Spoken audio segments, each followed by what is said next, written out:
Bonjour, je m'appelle Luc. J'ai 29 ans et je vis seul dans une petite ville tranquille, non loin de Munich. J'ai un emploi stable. Je travaille dans la logistique pour une entreprise de taille moyenne et les choses se sont déroulées assez bien ces derniers temps. Ce n'était pas parfait mais c'était bien. J'ai récemment traversé une rupture. Nous n'étions ensemble que depuis quelques mois, rien de très long. Mais je mentirais si je disais que ça n'a pas fait mal. Je pensais que ça pourrait mener à quelque chose. Ça n'a pas été le cas mais on passe à autre chose. Je ne suis pas le genre d'homme à laisser une chose tout gâcher. J'ai ma maison, mon match de foot du dimanche et ma tranquillité. Ça compte beaucoup pour moi. Avant de continuer, je t'invite à t'abonner à la chaîne, à laisser un j'aime et à me dire dans les commentaires d'où tu écoutes cette histoire. Je prends toujours le temps de lire vos commentaires. Quoi qu'il en soit, c'était un dimanche matin, l'un de ces jours paresseux et paisibles, où l'on n'a rien d'urgent à faire. Alors on s'attelle enfin à ranger un peu son espace. J'étais dans cet état d'esprit. La musique à faible volume, les fenêtres ouvertes, il n'y a que moi et l'aspirateur. J'aime vraiment ça. Ça me vide l'esprit. Une fois que j'ai eu fini à l'intérieur, j'ai sorti les poubelles. C'était juste des choses ordinaires. Et c'est là que je l'ai remarqué. Anne. Elle habite en face. Elle a toujours habité là. Elle était assise au bord de sa pelouse, dans un vieux pull et des chaussons, agrippant une tasse de café comme si elle pesait 50 kilos. Je ne sais pas, mais elle avait l'air de ne pas avoir bien dormi depuis des semaines. C'était la première fois que je la voyais sans maquillage, et elle était toujours belle mais pas de la manière habituelle, de manière humaine. Nous avions toujours eu une relation de voisinage, rien de plus. Je l'ai aidée une fois à réparer sa lumière de garage. Elle m'a apporté des biscuits à Noël, c'était juste amical. Elle est mariée, a 2 enfants et semble avoir une famille de cartes postales. Du moins, c'est ce que je pensais. J'ai fait un signe de la main. Bonjour, j'ai dit. Elle a levé les yeux lentement, comme si elle venait de réaliser où elle était. Et, a-t-elle répondu. Puis sa voix a baissé un peu. Luc, est-ce que je peux dire quelque chose de bizarre? J'ai fait une pause. Bien sûr, j'ai répondu. Tout va bien? Elle a secoué la tête, me regardant droit dans les yeux. Je ne peux plus garder ça en moi. Pendant un moment, je n'avais aucune idée de ce qu'elle voulait dire. J'ai même ri, bien que maladroitement. Quoi exactement? Ai-je demandé en essayant de détendre l'atmosphère. Elle a regardé sa tasse. Je ne veux pas en discuter ici, mais je dois le faire. Et je n'ai personne. J'ai hésité. Tu veux passer? Ai-je dit. Je peux faire du café ou ouvrir une bière, ce que tu préfères. Elle a hésité. Elle a regardé sa maison, puis moi. Oui, a-t-elle dit. 10 minutes plus tard, nous étions assis sur ma véranda arrière. Le soleil se faisait plus chaud, et les oiseaux chantaient comme si c'était un dimanche paresseux tout à fait ordinaire. Je lui ai tendu la bière, me suis assis en face et n'ai rien dit. Elle a pris une gorgée, puis une autre, et puis elle a commencé à parler. D'abord des banalités, à quel point la vie était devenue trépidante, à quel point il était difficile d'élever des enfants. J'ai hoché la tête sans dire grand-chose. Mais ensuite, elle est allée plus loin. Elle m'a dit qu'elle ne s'était pas sentie vraiment aimée depuis des années, que son mari, que j'avais toujours considéré comme monsieur parfait, ne lui prêtait plus aucune attention. Il disparaît, a-t-elle dit, parfois pendant des week-ends entiers. Il dit que c'est pour le travail, mais je ne suis pas idiote. Elle m'a regardé dans les yeux. Je pense qu'il me trompe. Je ne peux pas le prouver, mais je le sens. Elle a dit que la maison ressemblait à un musée, silencieuse, froide. La seule fois où elle se sentait remarquée, c'était quand elle se regardait dans le miroir et se rappelait qu'elle existait encore. Je reste pour les enfants, mais je commence à penser que je leur donne la mauvaise leçon. Je ne savais pas quoi dire. Vraiment pas. J'avais toujours pensé qu'elle faisait partie des meilleurs. Tu sais, le couple qui court ensemble, qui poste des photos de Noël avec des pulls assortis. Honnêtement, j'ai dit, je n'en avais aucune idée. Vous aviez toujours l'air si heureux. Elle a souri de travers. C'est ça le truc. Souriez assez et personne ne regarde trop attentivement. Nous avons parlé pendant plusieurs heures. Elle a pleuré une fois, mais pas à voix haute. Juste une larme silencieuse et épuisée qui a coulé sur sa joue, comme si elle l'avait déjà fait souvent. J'ai surtout écouté. Finalement, elle s'est levée. Merci, a-t-elle dit. Je ne voulais pas t'imposer ça. Tu ne l'as pas fait, ai-je répondu. Tu avais juste besoin de t'en débarrasser. C'est normal. Elle a hoché la tête, a essuyé ses yeux, et est partie. Je suis resté là un moment après son départ, essayant de digérer ce que je venais d'entendre. Pas parce que je voulais être impliqué, ce n'était pas ma place, mais ça m'a fait réaliser à quel point nous en savons peu sur les gens qui vivent à seulement 10 mètres de nous.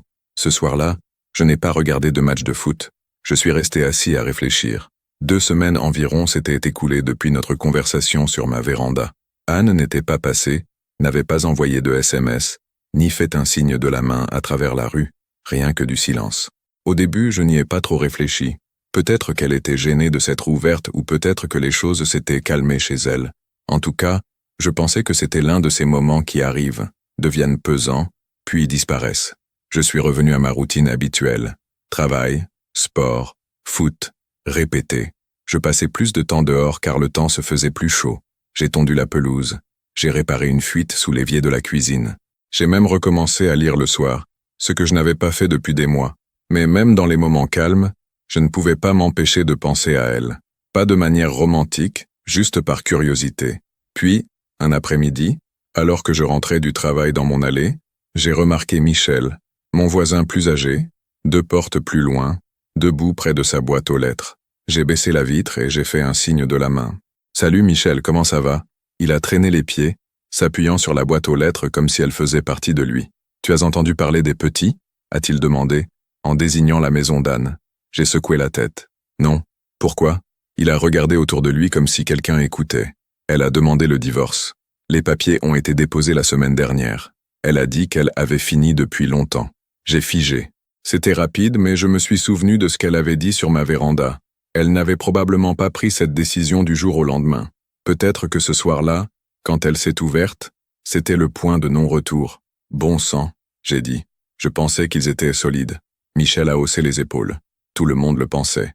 Ça te montre bien, n'est-ce pas? On ne sait jamais ce qui se passe vraiment chez quelqu'un. Il avait raison. On voit 2 adultes griller joyeusement sur leur véranda et emmener leurs enfants à l'école.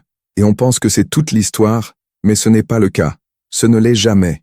Ce soir-là, je me suis assis sur ma véranda avec une bière, à regarder le quartier se calmer. Des enfants jouaient en trottinette.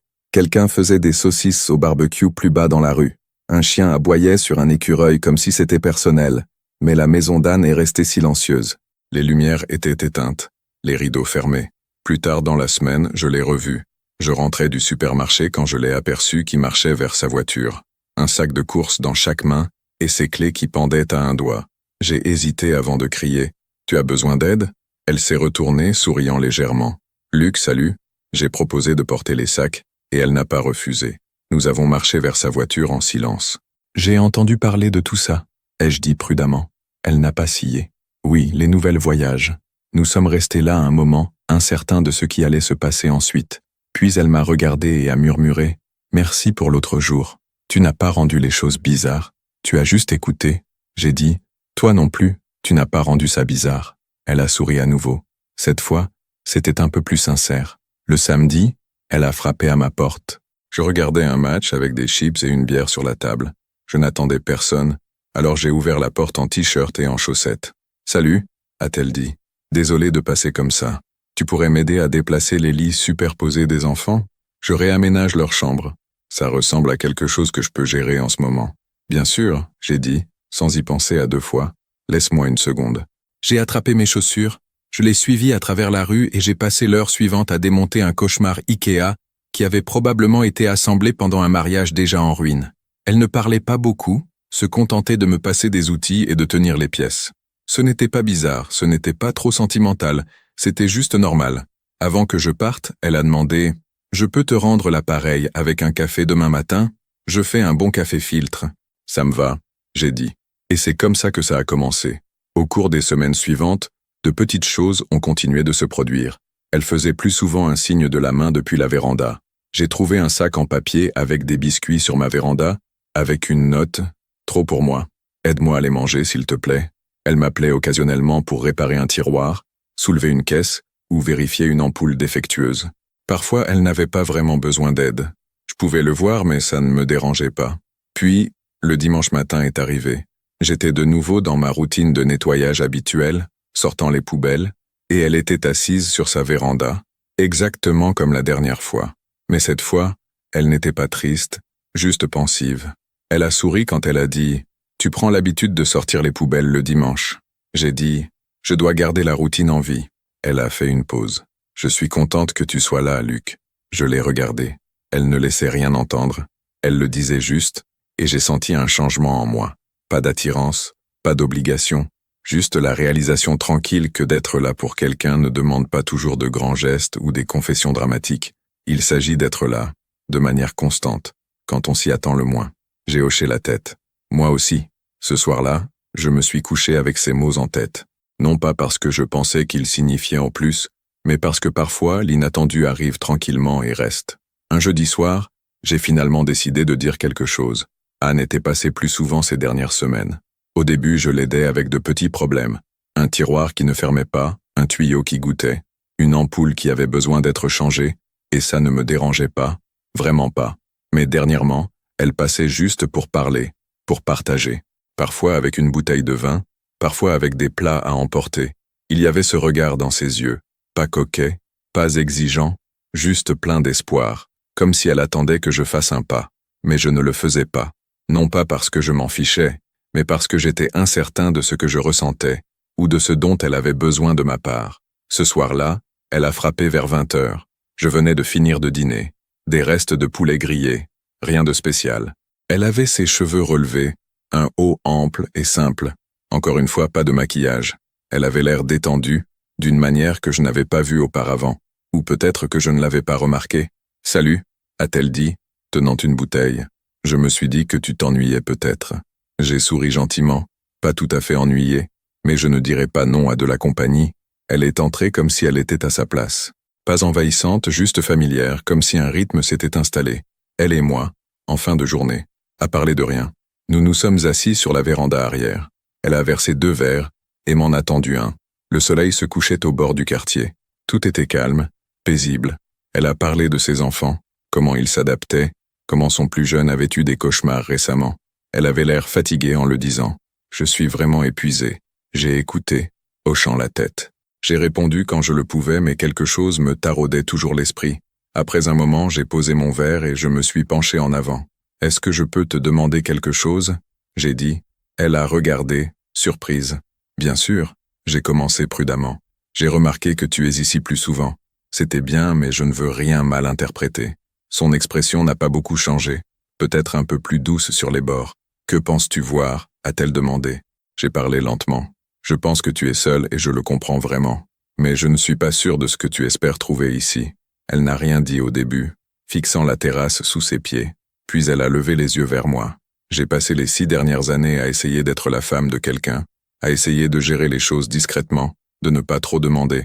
Et au final, j'avais l'impression d'être la seule à être là. Elle a pris une respiration. Et maintenant c'est fini.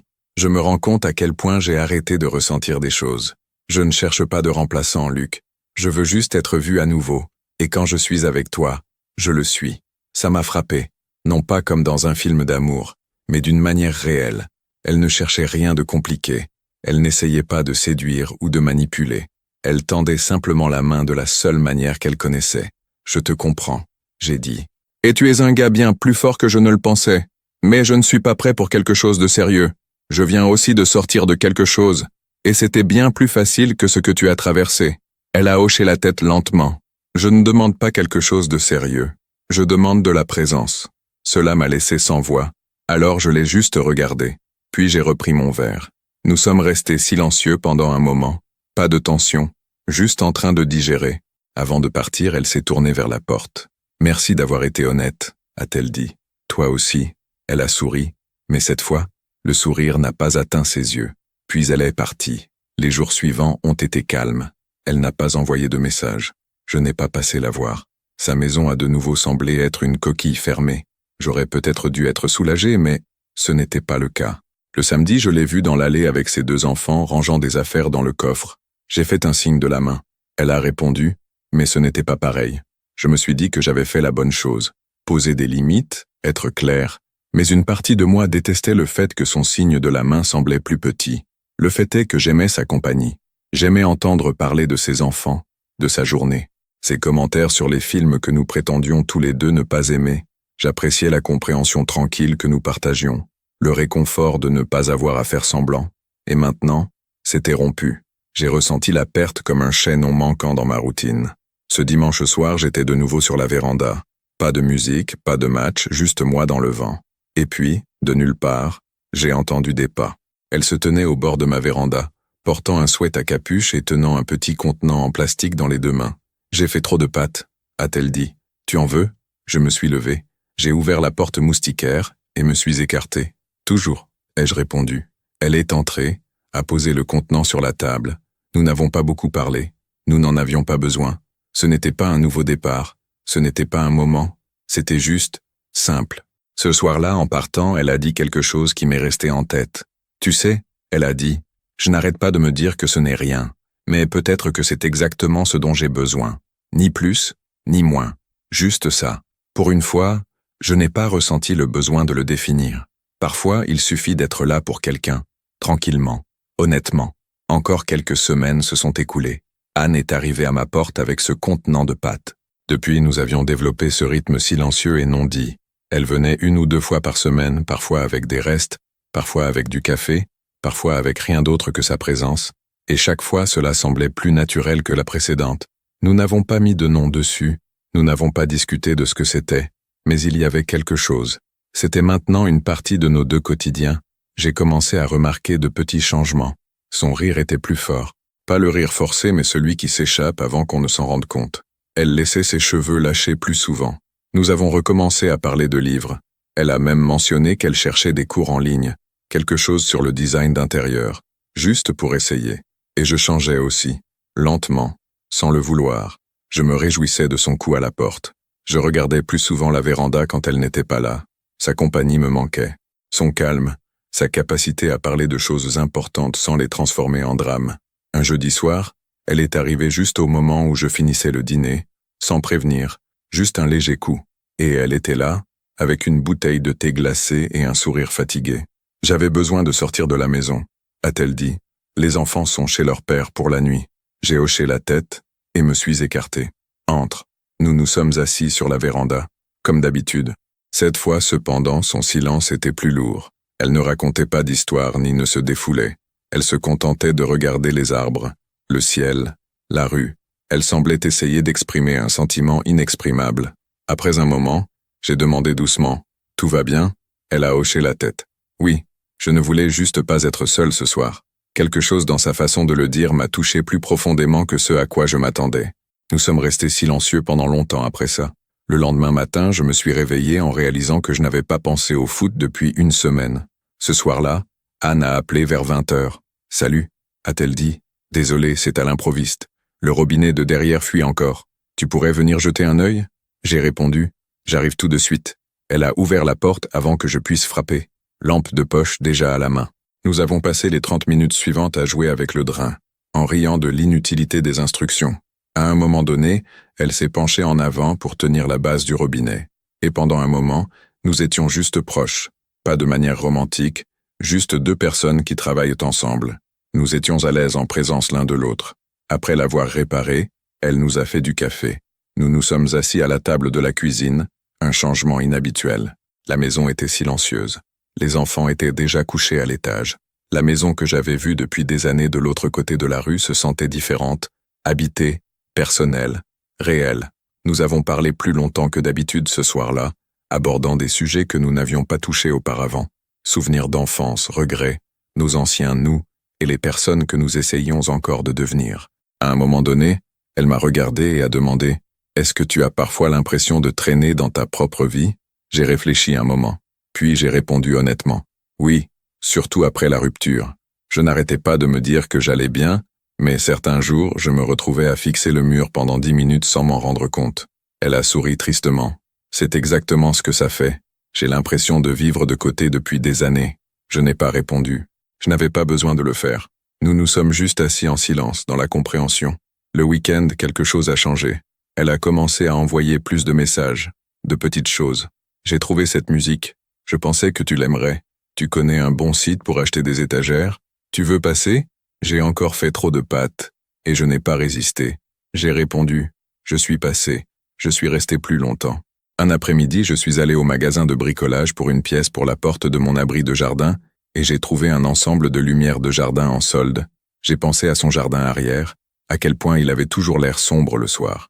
Et j'ai acheté 2 ensembles sans y penser à 2 fois. Ce soir-là, je suis arrivé avec les lumières et une perceuse. Je me suis dit que tes enfants aimeraient un peu de lumière dans le jardin, ai-je dit.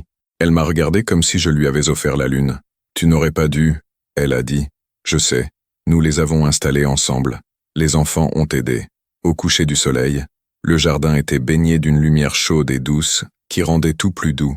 Sa fille a enlacé ma jambe avant de rentrer à la maison. Son fils a demandé si j'étais libre vendredi pour une soirée cinéma. Et Anne, elle m'a juste regardé, quelque chose de non dit dans ses yeux. C'est là que j'ai su que j'avais, sans le vouloir, franchi une ligne. Pas une ligne romantique, une ligne émotionnelle. Il ne s'agissait plus seulement d'aider une voisine. Plus tard dans la nuit, assis sur mon canapé à la maison, j'ai tout réfléchi. Son rire, ses histoires, sa façon calme de s'asseoir près de moi sans remplir la pièce de bruit, et j'ai réalisé quelque chose de dérangeant. Elle commençait à compter pour moi plus que ce que j'avais prévu, plus que ce que je pensais pouvoir gérer, surtout avec quelqu'un dont la vie était si pleine de fardeaux et de responsabilités. 2 enfants, un divorce, des années de chagrin.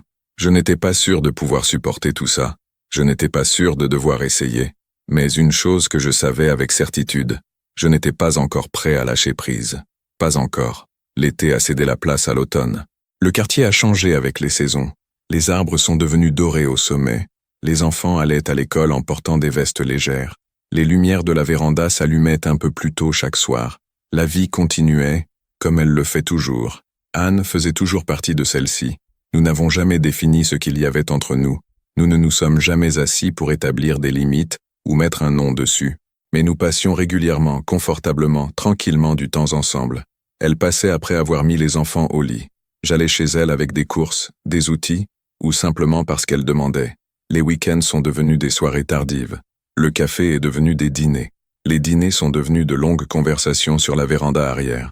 Nous n'étions pas un couple, mais nous n'étions pas non plus des étrangers.